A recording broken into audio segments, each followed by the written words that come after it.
नमस्कार शेतकरी बांधवांनो, आपले स्वागत आहे आपल्या चॅनलवर, जिथे तुम्हाला मिळते सर्वात जलद आणि विश्वासार्ह बाजारभावाची माहिती। शेतकरी बांधवांनो, आज आपण तुरीच्या प्रमुख बाजारांचे बाजारभाव पाहणार आहोत। आज तुरीच्या बाजारात जे काही घडत आहे ते अचानक नाही। सध्या तुरीचे दर बाजारात 8500 रुपयांच्या आसपास पोहोचलेले आपण पाहतोय आणि लवकरच 9000 पार करतील, यामागे ठोस कारणे आहेत। अलीकडेच वर्तमानपत्रांमध्ये स्पष्टपणे सांगितले आहे की देशात तुरीचे उत्पादन अपेक्षेपेक्षा कमी झालेले आहे। विशेषतः महाराष्ट्र, कर्नाटक आणि मध्य प्रदेश या प्रमुख राज्यांमध्ये उत्पादन घटल्यामुळे पुरवठ्यावर मोठा ताण आला आहे। याशिवाय आयात कमी होणे, आंतरराष्ट्रीय बाजारात तुरीची मागणी वाढणे आणि साठेबाजीवर असलेली मर्यादा या सगळ्या गोष्टी एकत्र आल्यामुळे तुरीच्या दरांना मजबूत आधार मिळतोय। आता थेट आजच्या तुरीच्या बाजारभावांकडे वळूया, पण त्या अगोदर अशी अचूक आणि वेळेवर बाजारभावाची माहिती दररोज तुमच्या मोबाईलवर हवी असेल तर आत्ताच आमच्या चॅनलला सबस्क्राईब करा आणि बेल आयकॉन दाबायला विसरू नका।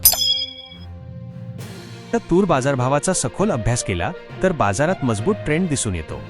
अनेक मोठ्या बाजार समित्यांमध्ये आवक जास्त असूनही दर MSP पेक्षा वर टिकून आहेत, ही अत्यंत महत्त्वाची बाब आहे। सर्वप्रथम प्रमुख बाजार समित्यांचे दर आणि आवक पाहूया। दुधणी बाजार समितीत 919 क्विंटल आवक झाली असून जास्तीत जास्त दर 9050 रुपयांपर्यंत गेला आहे, जो आजचा सर्वाधिक दर ठरतो। हिंगणघाट येथे 4391 क्विंटल मोठी आवक असूनही कमाल दर 9003 रुपये मिळत आहे, म्हणजे मागणी अजूनही मजबूत आहे। जालना बाजार समितीत 7089 क्विंटल आवक असून कमाल दर 8800 रुपयांपर्यंत पोहोचला आहे। कारंजा येथे 3100 क्विंटल आवक असून जास्तीत जास्त दर 8780 रुपये मिळत आहे। लातूरमध्ये 3458 क्विंटल आवक असून दर 8700 रुपयांपर्यंत टिकलेले आहेत। अकोला येथे 2332 क्विंटल आवक असून कमाल दर 8685 रुपये आहे।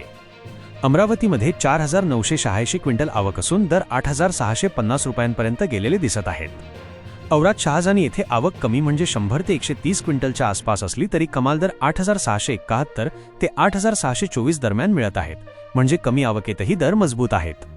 नागपूर येथे 1947 क्विंटल आवक असून जास्तीत जास्त दर 8440 रुपये आहे। वाशिममध्ये 1800 क्विंटल आवक असून दर 8350 रुपयांपर्यंत टिकलेले आहेत। सावनेर येथे 1176 क्विंटल आवक असून कमाल दर 8290 रुपये आहे। आता MSPशी तुलना केली तर तुरीचा MSP 8000 रुपये आहे। आज बहुतेक बाजार समित्यांमध्ये कमाल दर 8300 ते 9050 रुपयांच्या दरम्यान मिळत आहेत, म्हणजे MSP पेक्षा 300 ते 1000 रुपयांपर्यंत जास्त दर मिळत आहेत। याचा अर्थ बाजारात सध्या तुरीची मागणी चांगली आहे। मोठी आवक असूनही दर टिकून आहेत, त्यामुळे पुढील काही दिवस दर मजबूत राहण्याची शक्यता नाकारता येत नाही। मित्रांनो, अशीच सर्वात अगोदर अचूक आणि विश्वासू बाजारभाव माहिती दररोज तुमच्या मोबाईलवर पाहण्यासाठी आत्ताच आपल्या चॅनलला सबस्क्राईब करा। व्हिडिओ आवडला असेल तर लाईक करा आणि ही माहिती तुमच्या इतर शेतकरी मित्रांपर्यंत शेअर नक्की करा।